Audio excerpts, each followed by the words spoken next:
Thank you for joining us this evening for our third online SAMAG event. My name's Zoe Wildsmith. I'm part of the SAMAG committee. I'm delighted to be facilitating tonight's event for you. If this is your first SAMAG event, welcome. SAMAG provides a space for discussion, learning and professional development across the arts and cultural sector. In particular, we connect emerging arts workers from major organisations, cultural institutions, as well as those working independently as freelancers and contractors. Our intention is to support a dynamic, inclusive and sustainable arts sector through our events program and archive of resources. SAMAG would like to thank our supporters, Create New South Wales and the City of Sydney, as well as Sweeney Interpreting. Our interpreters tonight, we have David and Sean with us. For audience members who require Auslan translation tonight, a reminder that you can pin both of our translators, David and Sean, to your screen to maintain translation during the presentations. If you hover your mouse over the screen, you can choose from the three-dot menu to pin them to your screen. Now, before we begin, I must acknowledge that wherever we are in Australia, we are meeting on unceded Aboriginal land. I myself am on Gadigal land tonight, and I would like to pay my respects to the Gadigal people of the Eora Nation, their elders past and present, as well as the emerging generation of Aboriginal and Torres Strait Islander leaders. Now, to introduce our panellists tonight, who'll be speaking to you on the topics of their Churchill Fellowship research projects, funded by the Winston Churchill Trust to enable specific research that can be applied in Australia.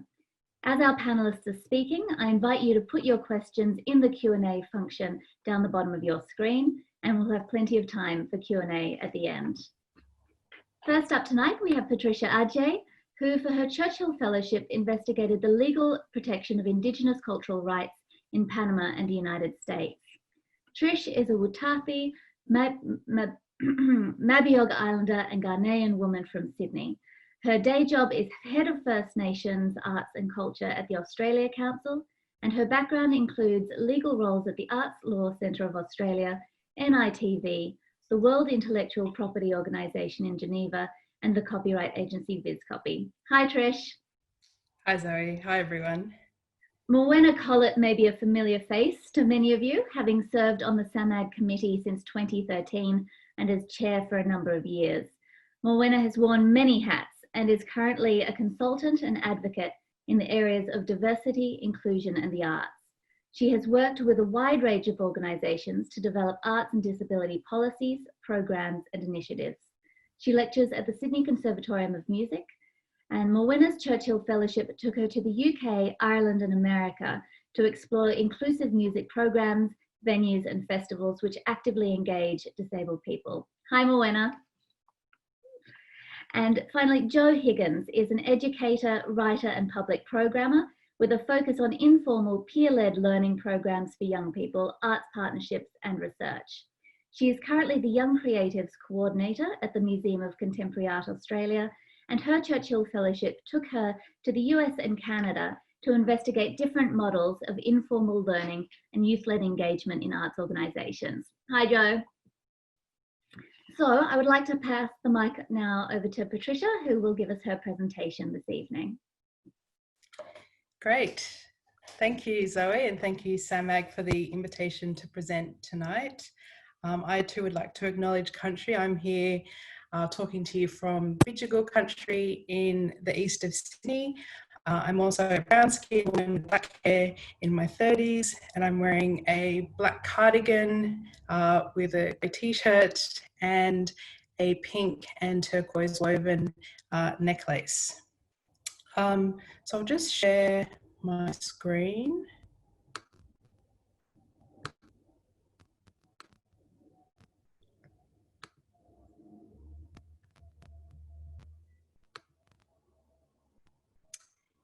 And so my Churchill Fellowship, which looked at two specific laws in the US and Panama around protection of Indigenous art and culture in those countries. A bit of background on why I chose this topic. As many of you know, a lot of the existing Australian intellectual property laws do not fully protect Indigenous cultural IP rights, or ICIP. And so we see with the existing intellectual property laws, copyright, like trademarks, designs, patents, that there are gaps in the protection. So we see limited term of protection and subject matter for these types of rights, and there's no recognition of communal ownership of ICT. It covers a broad range of Indigenous art and culture in this country. And to really fill the gaps, at the moment we have existing First Nations arts protocols developed by Indigenous lawyer Terry Jenke through the Australia Council for the Arts and Screen Australia. We also see at the Arts Law Centre of Australia ICIP notices that are drafted into their sample agreements. In 2010, we also saw the establishment of the Indigenous Art Code, which is a voluntary code to really have of Indigenous art in this country and help to regulate any sort of Indigenous art dealers and galleries when they're dealing with Indigenous artists. And then we see on the international level, at the UN agency, the World Intellectual Property Organization, for 20 years, there's been a committee that is looking to negotiate and draft new international laws to protect what's known as traditional knowledge and traditional cultural expressions, or as we say in Australia, ICIP. So really, I focused on the two national laws in the US, Panama, but I first went back to Geneva, back to the Traditional Knowledge Division where I worked in 2010, and spoke to them about how the negotiations have been going on in the last sort of year. These negotiations have been going on for 20 years, as I said, and many of the WIPO member states are still really engaged in this process, which is positive to see. And then the other types of interviews that I had in Geneva, I was lucky enough to attend another United Nations meeting, which looked specifically at Indigenous issues, expert mechanism on Indigenous issues. And in that meeting, they were discussing cultural issues around Indigenous women's rights and land rights. So that was an interesting forum to attend and see how those negotiations are different to the WIPO discussions. And I was also fortunate enough to talk to another Australian who's been in Geneva for about 20 years, Tony Tubman, and he used to work at WIPO, and he now works at the World Trade Organization as the head of the intellectual property department there. And so he was giving me a sort of historical background on a lot of the issues around developing and setting up the Intergovernmental Committee that negotiates 3 times. So think about Geneva as being sort of the centre of international discussions, and we see at that level a lot of Indigenous communities will engage with the United Nations, particularly around human rights issues, when these issues are addressed in their own countries. And so then I moved across to the United States, where I was fortunate to go to Washington, DC, and Santa Fe in New Mexico, and also Los Angeles in California, and to do a number of interviews with different Native American artists and curators, academics, and advocates that work with Native American communities and artists, but also specifically I was talking about the Indian Arts and Craft Act in the US and how it's implemented.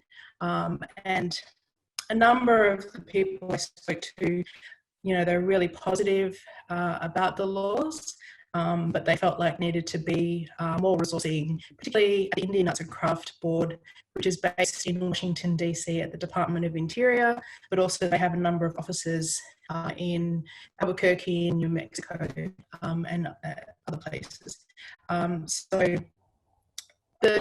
what's really interesting about the Indian Arts and Craft Act was that it was introduced back in the 1930s, a time when the government would be particularly concerned about the rights of Native American people, as you know, many of these communities were being moved off their homelands, their culture was being destroyed, they weren't allowed to speak in language in many of their communities, and yet we see this law being introduced, particularly around economic development for Native American artists and artisans, and a way for them to get out of poverty and also to pass on that cultural knowledge to the next generation. So it's kind of like, I found that quite interesting to learn the history of how that law was established and, you know, whether it was seen as important still by the government. And I think the Indian Arts and Craft Board were really sort of there to promote the law to firstly artists, other government departments. They work quite closely with the Consumer Affairs Department and also other agencies across the US. And when I was in Santa Fe at the largest Native American art markets, which are every August in Santa Fe, New Mexico. If you ever have a chance to go to Santa Fe, I highly recommend it. Santa Fe is the third largest art market in the US after New York and LA. And so you can imagine over the 3 days, there's about 900 different Native American artisans, artists, and craftspeople selling their works to over 100,000 collectors, consumers, and just interested tourists that happen to be in Santa Fe during this time. The Indian Arts and Craft Board, they're promoting this law and you know, telling people to support authentic Native American art. So it was really quite interesting to see. A lot of those artists knew about this law. A lot of the consumers and collectors that I spoke to, they also were aware of this law. It was quite a sight for sore eyes. You can imagine, you know, it's packed, there's 100,000 people there, it's a hot desert country, and you see all these fabulous, very wealthy American collectors in sort of cowboy outfits, cowboy hats, turquoise and silver and cowboy boots and jeans. So that in itself is a whole nother topic as well. And then I moved across to Panama, and I have been fortunate over the years in my dealings with WIPO at the WIPO meetings to meet a lot of Indigenous Panamanians who are very vocal about their cultural rights and you know, advocating on behalf of their people and their lands. In Panama, there's about 7 different Indigenous peoples, but because one of my very good friends, Esteban, is from the Kuna tribe, so I was looking specifically at Kuna art and culture, and specifically at the molas, which are these beautiful embroidered appliques. I've got an example here that I'm showing in the camera. It's a red applique with beautiful parrots that are from Panama.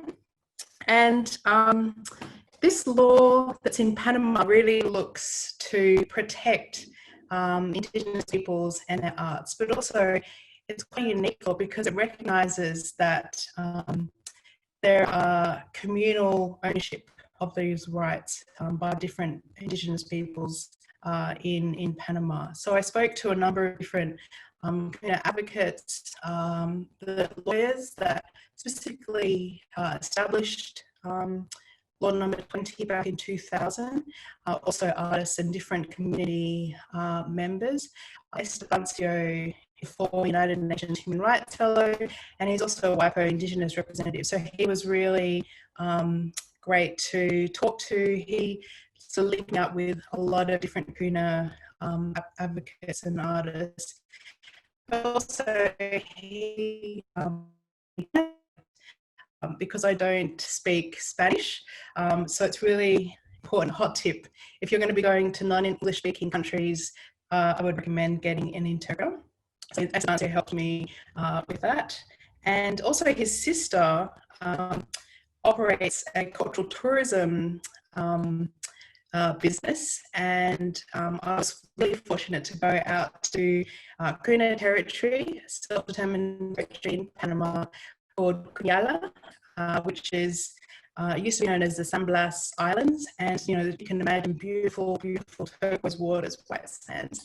That's where a lot of the Kuna people live at the moment, and so in relation to the law, I really found that a lot of the people were very vocal and knew about the law, but again, needed to be more resourcing from government to be able to implement the enforcement of this law. And one of the professors that I was talking to here was saying there needs to be an updated version of this law, because it was drafted back in 2000, and he felt like there were more issues that needed to be addressed in this Act, and also more resourcing around the enforcement of it, so that when people or outsiders breach this law, they will have resources to, the Kuna people or other Indigenous peoples will have resources to lawyers to be able to represent them.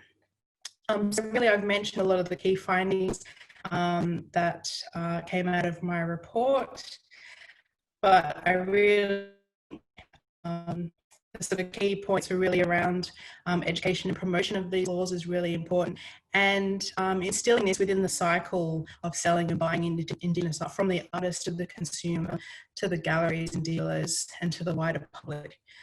And then you can see in my report some of the recommendations that I've also put forward in terms of, we need to have a national Indigenous Arts and Cultural Authority in Australia. A lot of the work that's been happening at the Australia Council with the sector around these issues, making the Indigenous Art Code mandatory, and more resourcing for that Indigenous Art Code to reflect some of the issues that these two particular national laws do in the US and Panama. And then, IP Australia, which is our government agency that deals in intellectual property laws in Australia, to support more Indigenous representatives to go to these WIPO meetings that have been going on for 20 years, and also to establish an Indigenous advisory committee and a strategic team within their agency. But I think I will leave it there. So thank you. Thank you so much, Trish. That was fantastic. Can I please remind you all to please put your questions for Trish in the Q&A box down the bottom of your screen. I'd now like to pass the mic over to Morwenna. Morwenna, are you there with us to share your screen? I am. Hello, everyone. And let me just pull up my slides to share with you. Thanks so much for having me, SAMAG. It's a real thrill to be sharing my Churchill findings with these other two very fine, esteemed colleagues, Trish and Jo. So thank you for giving us this platform to chat to people about this work. I too would like to acknowledge the land on which I'm joining you from tonight, the traditional owners of which are the Gadigal people from the Eora Nation, and pay my respects to their elders past, present and future. I'll also audio describe myself for anyone who might find that useful. I'm a white woman in my mid-30s with dark brown hair tied back in a bun and black rimmed glasses. And today I'm wearing a white jumper and I'm sitting in a white room with a landscape painting behind me. So to get into my presentation and the highlights that I wanted to share with you in the short time we have together. As Zoe mentioned at the start, I'm an arts worker and I'm a musician, and I'm also a disabled person. And I've been working in and around the field of arts and disability for many years, and I guess I've always been curious as to why music as a sector seems to be a little bit behind the 8 ball in its thinking around providing access for people with disability when compared to some of the other art forms. This is particularly the case in Australia, but it's also a problem for music organisations in other countries as well. So here we've got companies like Back to Back Theatre, we've got Restless Dance, and we've got a whole range of amazing supported studios for visual artists. But we don't currently have much going on in the way of opportunities for professional disabled musicians. Our music festivals and our music venues could also be doing a lot more when it comes to providing access for people with disability, particularly when you compare them to festivals like Glastonbury in the UK, which has had an accessibility program for over a decade, and the Kennedy Centre in Washington, which has not only got a director of accessibility, it's got a full access program, and it runs a conference on arts and disability every year. So I guess these are some of the things that drove me to tackle the project around how we can build a musically inclusive future for Australian artists, participants and audience members. So this all set me off to answer the research question, how can the Australian music industry include more disabled artists, participants and audiences? And I did this by spending time in the USA, the UK and Ireland, all countries which subscribe to the social model of disability. The social model explains that disabled people experience barriers put in place by society and the environment around them, rather than focusing on someone's individual impairment or health condition. So the next slide shows some of the key stats from my trip. So I set off on a research travel period of 60 days across 2 continents, 3 countries and 17 cities. And yes, it is as tiring as it sounds. And I talked to 124 people from 72 organisations via 83 interviews. And I actually undertook my fellowship while I was on maternity leave. So I left the country with a 6-month-old baby and my wonderful partner, whom I couldn't have done it without, and returned with a very active 10-month-old, which made the trip all the more exciting. So the people that I spoke from came from 5 main different types of groups: disabled musicians, music organisations running programs for disabled people, festivals and venues which program music in an inclusive way, and music training institutions. I also spoke to service organisations and funding bodies, and I just had a look at the participant list, and I'm very thrilled to see someone I interviewed from Ireland joining us right now. So hello, Porrig, thank you for being here.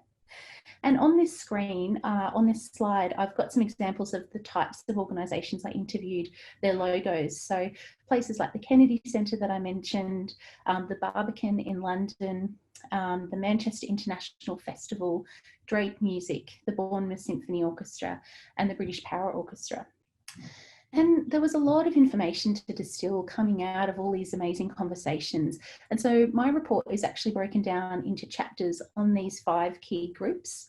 And I've included some case studies as well, which demonstrate some really great examples of access and inclusion and show what's possible, such as the Glastonbury Festival, the Battersea Art Centre, which is the first venue in the world to become a fully relaxed venue, and the Bournemouth Symphony Orchestra, who have an ensemble of disabled professional musicians called Resound, who work with disabled conductor James Rose. So across all the different types of organisations I spoke to, I noticed some cross-cutting themes, and these are what I think are most relevant to share with this particular audience today. The things here are really the pillars of success which I observed across all the music organisations that I found were doing this work really well. So I've selected a couple to share with you today.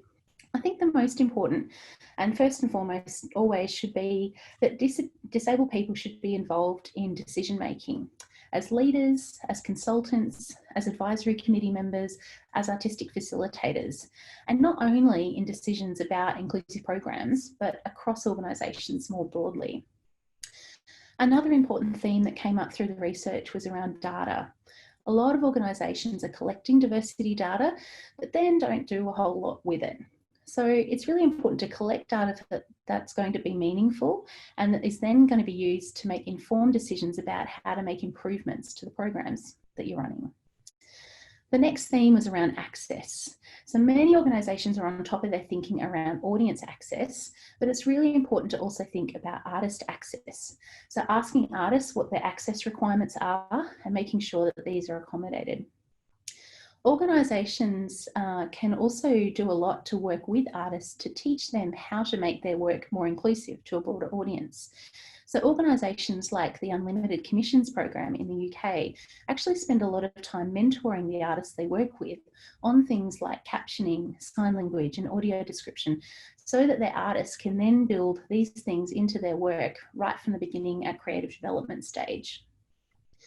Another important theme was around programming. So some organisations use a disability-specific or targeted programming approach, and others make sure that their mainstream programming is inclusive. And I think both are really valid and can work really well. And there's lots of interesting ways to provide audience access that are starting to arise and emerge for music organisations.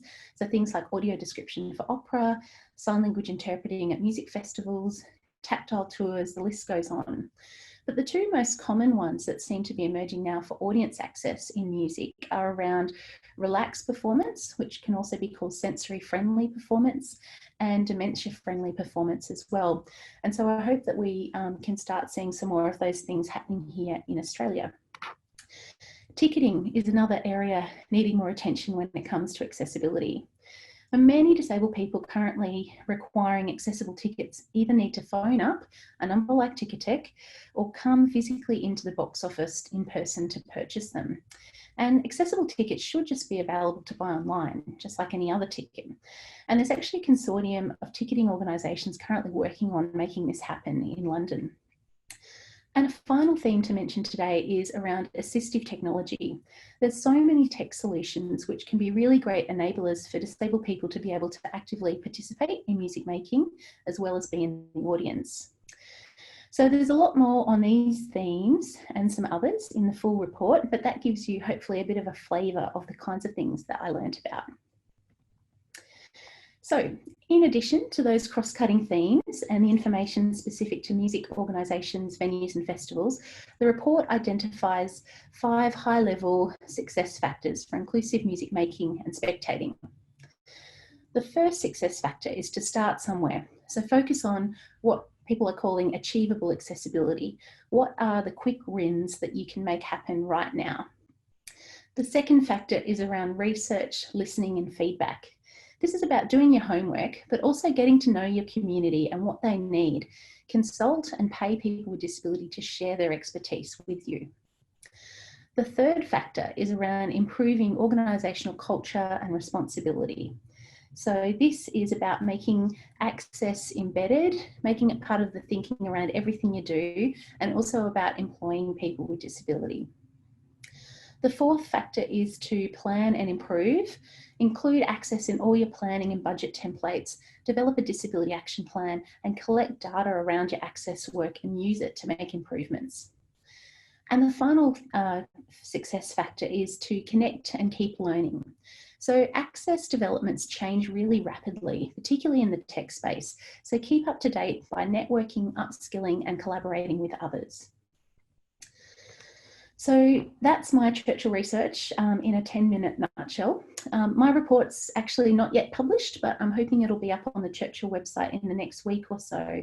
It's going to be available in a variety of accessible formats, and I'm rolling out a communications plan to help share these findings far and wide and advocate for change across the music sector. I'm doing a lot of talking about the report to anyone who will listen on panels and at conferences and events. And I'm also writing some articles about the findings as well. But I'm really keen to have informal conversations with any music organisation or musician who wants to find out more. So I'd love to hear from you if this is you and this is something you're interested in. I would so love to have a conversation with you. And you can also follow me on social media to find out about further updates around the research and report publication, etc. So right now, we all know that arts organisations and the rest of the world are kind of in the midst of still battling with the pandemic.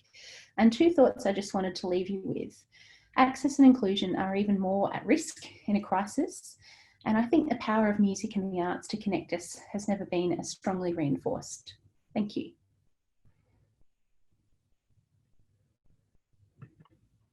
Thank you so much, Morwenna. Thank you for sharing your very condensed report. I can highly recommend reading all of these reports available on the Churchill Fellow website. We're now going to pass over to Joe. If you can share your screen with us now. will work. Thank you, everybody. Thank you, SAMAG, for the invitation to be here tonight to talk to you all and share some of my reflections about the Churchill Fellowship experience and what I've learned and what I've been thinking about since I got back nearly a year ago now. But I want to acknowledge that I, like Trish, am also on Bidjigal land this evening and pay my respects to elders past, present and emerging. I am a white woman in my late 30s and I have short dark brown hair. I'm wearing a black jumper with a black and gold necklace and I have a vase of pink tulips behind me. As Zoe mentioned at the start of the talk, I'm the Young Creatives Coordinator at the Museum of Contemporary Art, where I've been for 3 years now, and I manage the MCA's youth programs, which have been running for 15 years, which is really quite remarkable. But I've worked in gallery and museum education and public programs for nearly a decade now, both in Australia, but also in the UK, with a focus on informal and peer-led learning programs for young people. For me, the Churchill was really an opportunity as part of my commitment to best practice to really build on the MCA's thought leadership in Australia around working with young people, having young people in museum and gallery spaces. But I'm also a huge advocate for collaboration, knowledge sharing, capacity building, and the Churchill is really designed to enable that and encourage that. But really, I suppose more importantly, I've seen firsthand over the course of my kind of career, and particularly at the MCA over the last 3 years, the firsthand impact of these kinds of youth-led programs that I saw on my travels, the impact of them on the young people that participate in them. And I really see my work and my research as a means for increasing the visibility and contribution of young people to our cultural spaces. I think timeliness is a really big part of the Churchill Fellowship. Why this project? Why now? And I think for anybody thinking of applying for a Churchill Fellowship, having those sorts of questions in mind is really helpful. But I think for me, when I applied for the Churchill Fellowship, it was really in the context of a lot of conversations that are happening at the moment, pre-COVID, post-COVID, around what it means to be a young person today. And I think it's a really complicated, challenging, inspiring time to be a young person. There are conversations that are being had about the role of standardized education, about cuts to creative learning curriculums, but we're also having a lot of conversations, or we were before we all got coroned, about sort of the increasing recognition of creativity as central to future industries, jobs growth, business innovation, and an increased number of conversations and recognition too around mental health, particularly when it comes to young people. And so there has been, and I think really hope there will continue to be, a conversation where we're asking about the role of museums and galleries when it comes to supporting the development and well-being of young people, which is really where a lot of these programs, these youth programs sit, and really what I set out to investigate when I went to North America, where youth-led learning programs have been part of the museum landscape for over 2 decades now, and where there are, as a result, decades of research and data that really absolutely demonstrate the value of these kinds of programs. So that was part of what I wanted to do. I wanted to set out and look at other ways of working with and engaging young people. But let me just see if I can, there we go. But I also had some other things that I was really interested in trying to unpack a little further.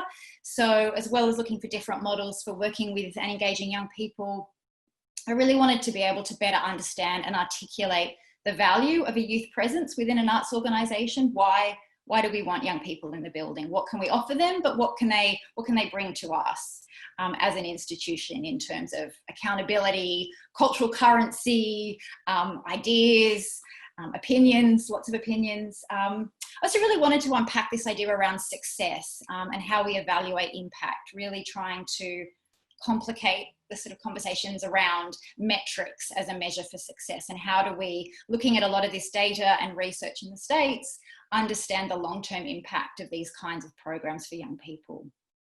I wanted to understand more about funding and funder models and that relationship. And I really wanted to also be able to make a case for capacity building through partnerships and collaboration. So they were my my 5 overarching questions, I suppose, that informed all of my interviews. So I spent 8 weeks in the US and Canada. This time a year ago, I was in the last days of my trip, which just kind of blows my mind really how much has happened in the last 12 months. But I was really purposeful about the kinds of research that I undertook. I obviously had a lot of interviews and met with a lot of educators and public programmers. I had a lot of just conversation with them. I had a set of questions that I asked everybody, but I also observed a range of teen programs. I joined youth-led tours, I sat in on workshops, I went to a whole lot of teen nights where they overtake museums, drop-in workshops, and I also joined in on a number of youth council, youth committee meetings where I got to talk to young people themselves, because I don't really think you can talk about youth programs or young people without actually talking to young people. So I think that primary experience and that opportunity, which is when I got asked about dingoes and other sorts of typical teenager type questions, amongst everything else that was covered. This is just some of the organisations that I met with, but it was really important to me that, as well as going to institutions like the Metropolitan Museum of Art and MCA Chicago and MoMA, that I also visited a lot of community-based arts organisations that run drop-in after-school art programs, community-based programs for young people experiencing homelessness, and even a court-mandated arts diversion program for young people caught up in the justice system. So a huge breadth of programs, approaches, ways of understanding and engaging young people. And out of all of that, I was able to identify 7 different models of youth programming. All of this is in my report, which is downloadable from the Churchill website. So I don't really want to go into it all on a granular level, but I think for me, some of the bigger learnings were really around evaluation frameworks, which is not the most exciting topic necessarily to talk about, but also really around identified, articulated theories of youth engagement. These ideas of creative youth development and creative youth empowerment. There are ways, I think, that a lot of arts organisations that are working with young people in Australia that we already instinctively do, but what's been missing, and what I came to really realise, and I think was one of my biggest takeaways, was this opportunity to introduce a lot of recognised common language and research tools, how we can talk about these models of learning and engagement. These are just 2 kind of topics, but I think, with just a bit of an explanation of what they are. And again, there's a lot of information in my report about it, but I think what was really encouraging for me was really seeing that irrespective of an organisation's budget or the community in which they were based, almost all of these programs had some basic identifiable tenets that draw from creative youth development or creative youth empowerment. And these programs really, they invite young people into a safe space within the institution. They have a focus on positive relationship building. I think critically they recognise young people as experts and assets, and help them to build upon their strengths and talents. They really honour young people's voices, and they take a holistic approach to a young person's overall needs and well-being. But they also, I think, particularly with creative youth empowerment, with the way that funding works in the US, which is quite different here, a lot of it's really driven by philanthropic models. So there is a focus on things like social justice and empowerment and skills building with future young leaders. So really trying to overcome a lot of the structural inequalities that are really taking place in the US now, especially. So, but I think with these kind of frameworks and ways of thinking has come a whole lot of qualitative and quantitative research about the impact of these informal youth programs on everything from language skills, creative thinking, career readiness, social emotional development, resilience. And these pedagogies and this research in turn is really shaping the way that organisations are trying to evolve conversations about impact and success, and to take funders with them as they talk about long-term investment and deep engagement and qualitative measures and theories of change. And it was really exciting, I think, to recognise that even with the different funding models and the different social, cultural challenges and everything else that is, you know, distinct about North America, there is a lot, I think, that we can learn here as arts institutions, whether you're kind of at the MCA kind of scale or you're a small community-based arts organisation wanting to work with young people. There's a lot that's really easy to adopt and absorb here. And I think particularly Morwenna kind of touched on the current funding climate crisis and the fallout of COVID, but I think being able to talk about the impact of these programs in terms of well-being, mental health, creative learning is really more important than ever, as is looking for ways to collaborate, and not only with other arts organisations, but I think also too in terms of cross-sector collaboration across education, health, justice, family and community services. And so like Trish and Morwenna's reports, there's a whole section in my report also about my learnings and recommendations, which I think there's 9 of them, so, you know, not many, but really looking at how we might adopt a creative youth development framework, introducing some of this language, how we can bring in advocates in other sectors to really speak to the impact of these programs, really leveraging a lot of the existing research that is happening in the US that does speak to certainly what I've seen of what's in the early stages of happening here in Australia.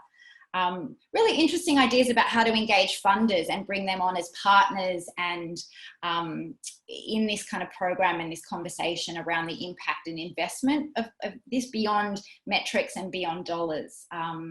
Really thinking about how to we can, you know, develop other youth-led programs that prioritise young people and that pay them for their experience. That for me was a really big moment to sort of see the ways that young people are being recognised and professionalised and supported. And obviously having young people themselves as part of this conversation, which I think is really, really critical.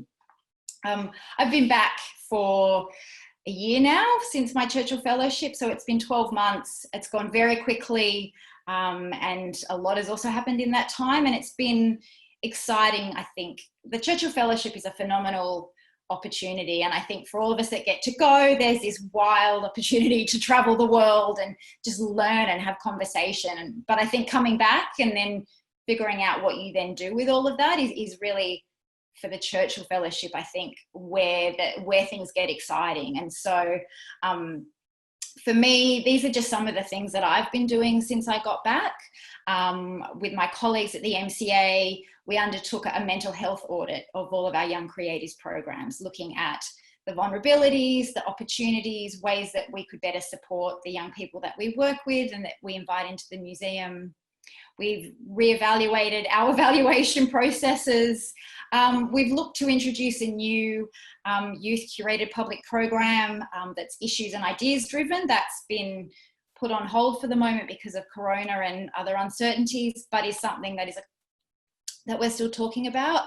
Like Morwenna and Trish, looking for opportunities to share my findings. So I'm going to be at the AMAGA, Australian Museums and Galleries Association conference in October.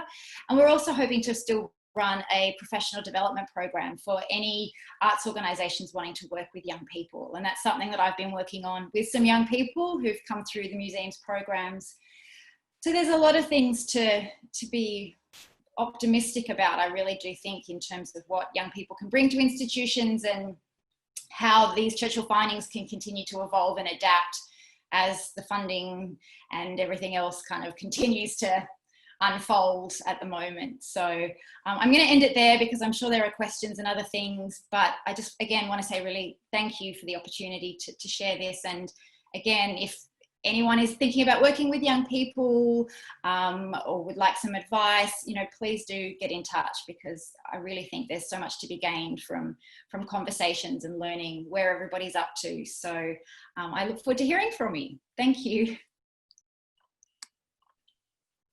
Great, thank you so much, Jo. A reminder, if anyone's got any specific questions for our presenters, to please put them in the Q&A box down the bottom of your screen. And we've got some great questions sitting there, but I'd just like to kick off with one of my own, if I may. Each of you have over a decade's worth of experience in your respective fields. When did you know that you were in the right place in your career to undertake a Churchill Fellowship? Anybody want to start? I can jump in. I think what's interesting about Churchill Fellowships is often you don't get them the first time. And I think for me, this was my second application. And looking back now, I guess I was at a more emerging stage the first time around, and also my topic just wasn't clear. So I think this time around, I saw a really clear gap. And I thought that there was something that I could actually do something tangible and significant about with the community here, if only I had this knowledge from organisations overseas. So I think, yeah, from someone who's applied twice, yeah, just the clarity of the topic and those things Jo mentioned as well. It's like, it's, you know, why this topic, why now, but also why are you the best person placed to actually kind of take this on and solve this problem or come up with the solution in the area that you're passionate about.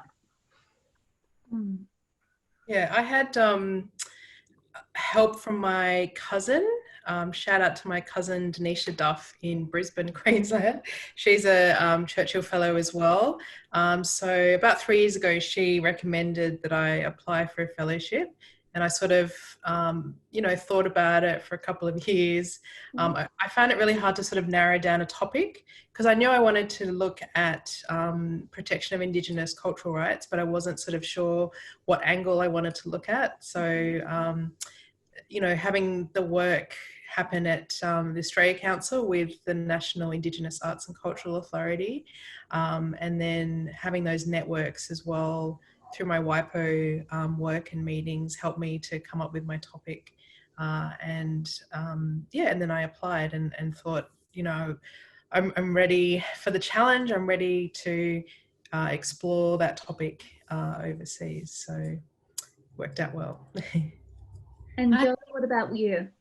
I think for me, I had 5 years in the UK before I came back to Australia, and so had some introduction to informal youth-led programming and came back. And I think for me, I was very aware, having been in that area of what was happening in the US particularly, and was really looking for an opportunity, I suppose, to go there and to do that research. But for me, I think the timeliness was, a lot of it was about the support that I had from the MCA and from my colleagues there.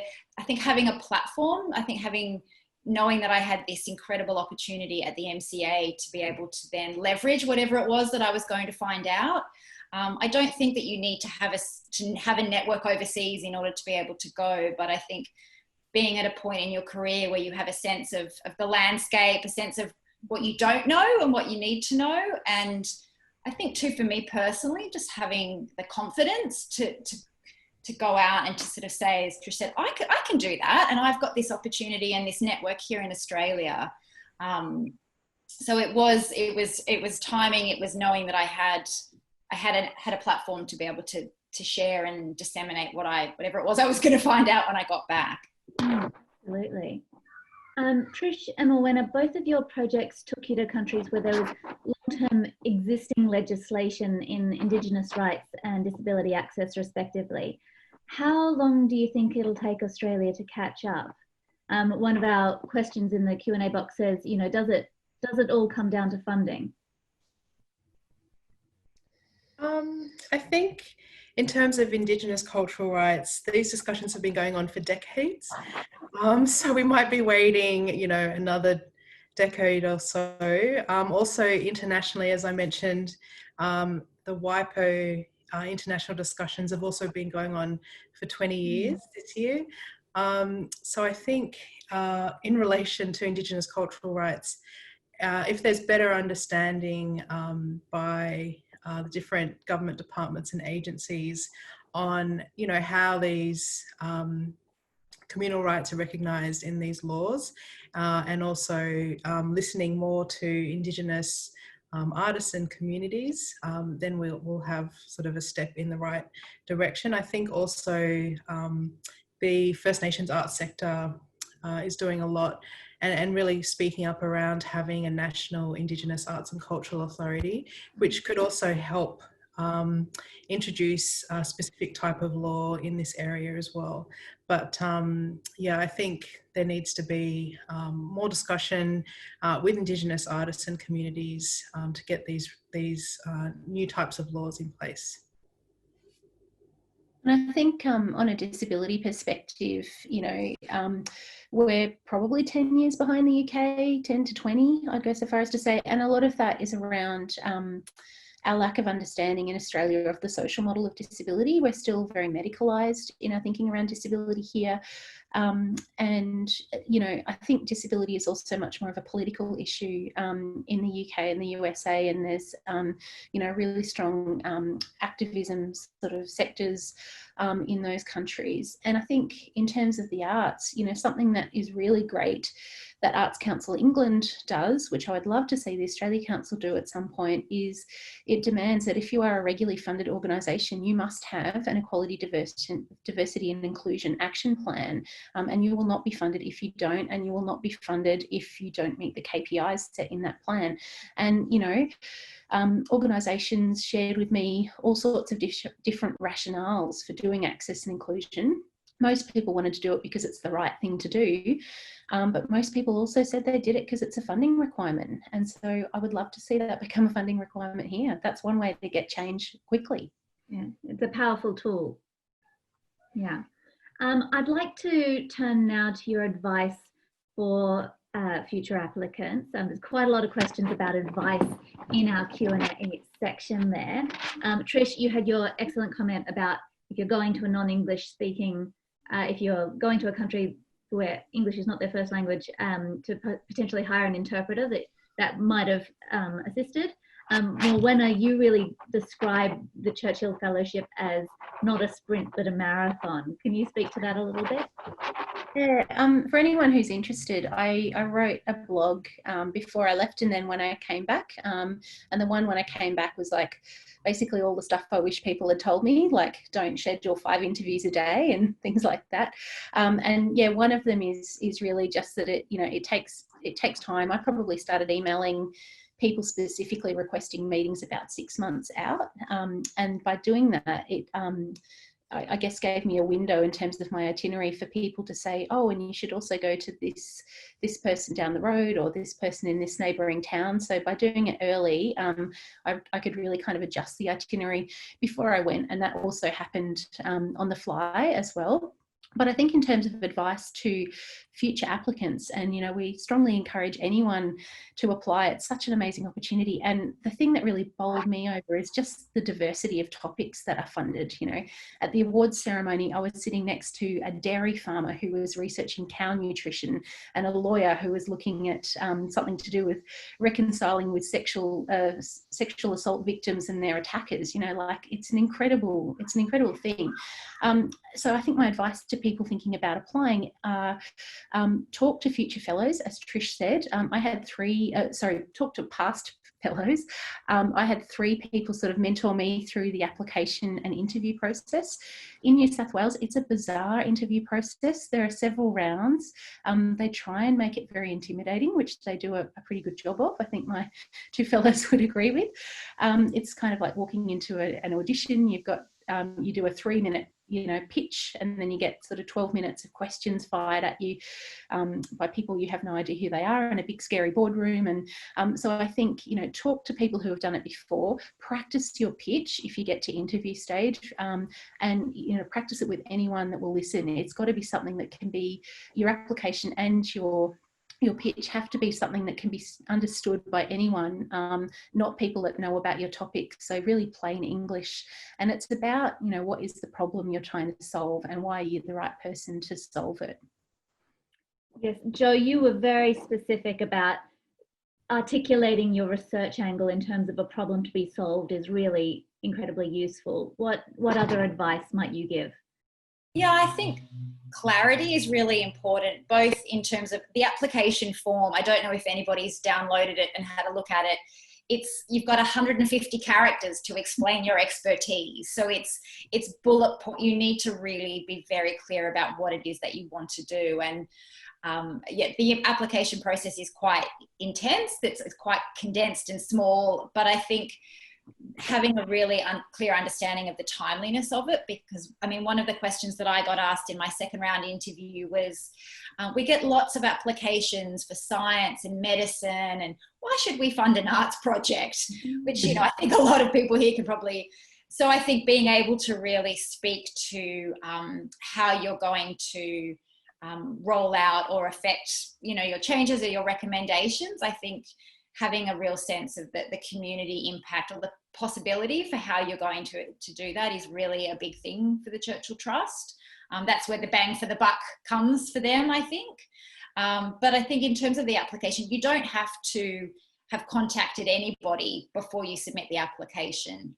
But the more detail you can give about, I want to go and speak to this person at this museum because of this program, the more of that you can confidently speak to that says, I've done my research, the better it is. And then you can start to reach out to people. And I think Morwenna was crazy to talk to 5 people in a day. I don't know how you did that. I think 1, 2, yeah, I died in the middle. I think really, and I think giving a day to travel when you put your itinerary together is really important. Having a set of questions in mind for everybody, thinking about how you want to structure your research is really important. But the application process, it's just really being really clear and really simple. And then the planning process, you will need 6 months to kind of chase people up, follow up. If there are particular programs or events you want to see, having a sense of the dates of those so that you can plot your travel dates around that, and leaving space for opportunities to crop up, to say, oh, why don't you come to this meeting with this? I got to in New York, I met somebody who invited me along to a teen programmers convening meeting, and it's all of the teen programmers from all of the arts institutions across New York City that they come together once a month. And I didn't know about that. It's a very informal network, but because I'd left time in my schedule, I was able to be like, yes, I can do that. So yeah, and don't expect to write the report while you're doing the trip, because it's too much information. So I think having a really clear sense of what it is that you want to do and why really will help. That passion, which sounds really cheesy, but I think being really passionate about why you want to do it and how you're going to change the world, it really goes a long way with the trust and as part of the application process. Fantastic. Couple of questions from our Q&A box over here. Any examples of your research methodologies? I mean, you were all using both quantitative and qualitative measures, as well as, you know, did any of your research questions kind of change during your research time or while you were traveling? My research questions didn't change. I think I had a set of sort of 10 questions that I asked to everybody, so that across all of those 49 meetings or however many it was, I could collect and kind of compare information, but I transcribed every interview. So I have hours and hours of sort of primary source, direct quotes, where institutions were happy to share research. They gave that to me too.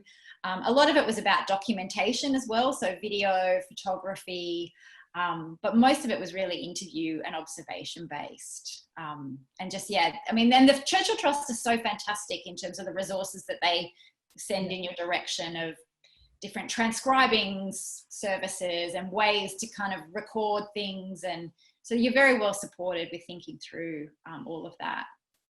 That was my experience. I think with a lot of the, I did, yeah, mainly interviews and observations as well, but I think a lot of the interviews that kind of popped up at the last minute, like, oh, you should meet this person and talk to them. I did have different questions that would just sort of pop up naturally in the conversation. Like I was really lucky in Panama to go to the National Assembly where they were talking about establishing a new cultural authority in Panama. And so I just sort of thought about all these other questions that I hadn't really thought about before. And I think just being, having spare days to do those sort of extra interviews that you hadn't really planned for really helped as well. Morena, I can see we're coming close up to time. There's a couple of specific questions there for you. Number one, were all the places you visited set up for disabled clients? Were they easy to enter?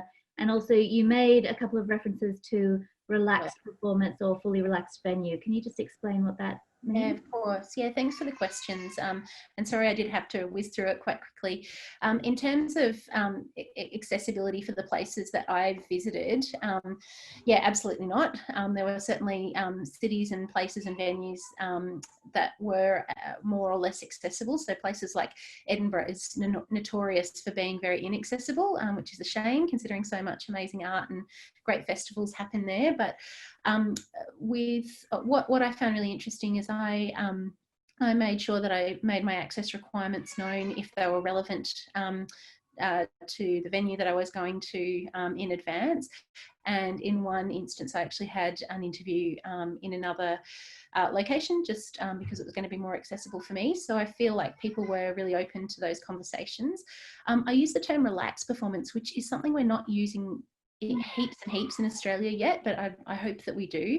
Relaxed is, I guess, just more a relaxed approach to live performance. So it often has the house lights up. It often has, it's made known that audience members can move freely, can make noise. It's quite often sort of tailored to people from the neurodiverse community or those with autism, for example. So it's been happening in theatre for a really long time, and music organisations are starting to come on board with this now. And I've got a really great case study in the report about relaxed performance. And that venue I mentioned, the Battersea Arts Centre, they as of February this year, they have said that every performance that happens in their venue will be relaxed. And what that does is it means that all the touring artists that are coming to that venue now have the experience of doing a relaxed performance and seeing what it's like. And then they're wanting to do relaxed performances in other venues, which is great. So I think it's thinking about, how that knowledge sharing kind of continues afterwards. I can just see something from Riona there too, just about deaf people applying for Churchill Fellows. Riona, and I think Darlene's on there too, and Sujo Wright. There was at least one deaf fellow, Deborah Swan, who was awarded a fellowship in our year, 2018. I don't know a heap about the logistics of how the access funds were covered with that. But what's great about the Churchill Fellowship is you don't have to do a budget. You just tell them where you're going and they figure it all out for you.